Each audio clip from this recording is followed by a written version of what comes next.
আজকের আলোচনা আত্মকারক গ্রহ।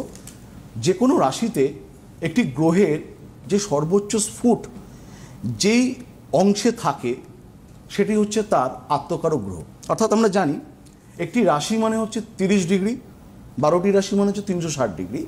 কোনো গ্রহ, ধরুন আপনার জন্মছকে বৃহস্পতি সর্বাপেক্ষা ধরুন 27 ডিগ্রি 12 কলা 3 বিকলায় আছে 30 ডিগ্রির মধ্যে।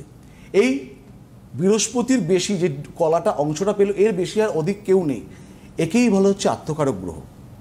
আত্মকারক গ্রহই হচ্ছে মানে একটা হর্তাকর্তা বিধাতা একটি জন্মছকের। নাহলে কিন্তু এই যে আলোচনাগুলো যে আমরা করি, এই যে আমরা যে একটা পিন পয়েন্ট ক্যালকুলেশনে আসতে পারি না, মেলে না বিচার, কেন? এই বিচারগুলোকে আমাকে রাখতেই হবে। আত্মকারক গ্রহ এবং রবি এবং বুধ মানুষের যোগ্যতা কোন দিকে ধাবিত হচ্ছে, একটি আত্মকারক গ্রহ আপনার জন্মছকে সেই দিক কিন্তু নির্দেশ করে।